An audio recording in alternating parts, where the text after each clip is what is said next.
Hi, this is Mr. Burr's classroom, and today we're just going to go over some of the basic drawing techniques that you're going to come across when you're going to be drawing stuff in my class. So let's just go ahead and get started. First of all, we're just doing the three main ones that you're going to come across in the category of shading. And so the first one, you have hatching and cross hatching. Now, hatching is when you just have lines that basically make up your entire piece.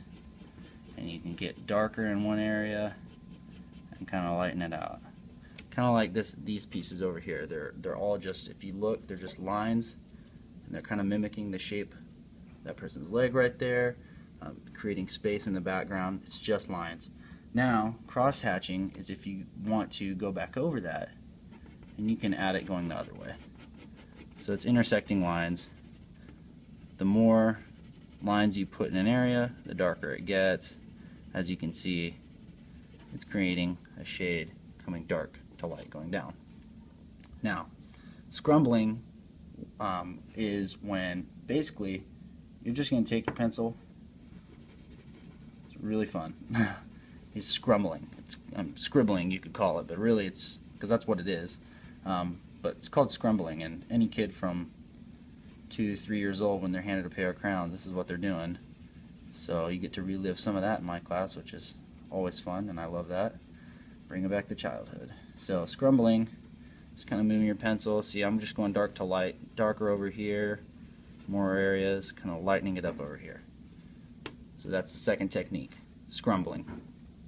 Now stipple, it's kind of hard to do with this, but stipple, when you do a full piece in this style, it's considered to be pointillism.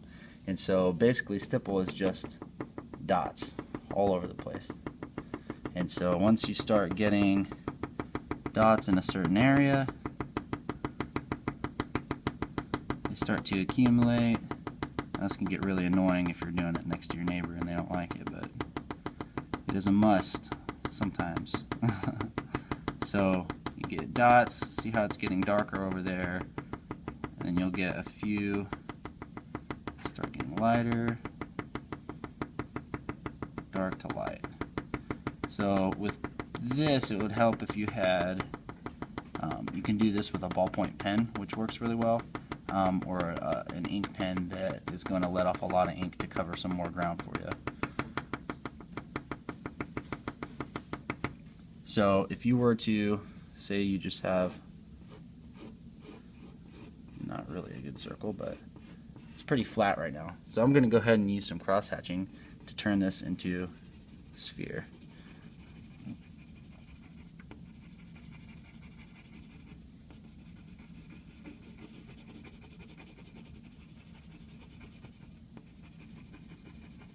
And then be aware as well, you can run the techniques together, no problem. In fact, I would encourage doing that because you can get some really cool things going on. Now, in this case, the light source is coming from here, so your shadow is going to be over here on this back side. And usually for a shadow, scrumbling would work pretty good. So that's just some drawing techniques that you can take home with you and practice, and every time you come back into the classroom, you could warm up with shading techniques or whatever, but that's just some drawing techniques that you're going to come in contact with in my classroom. So thanks for watching.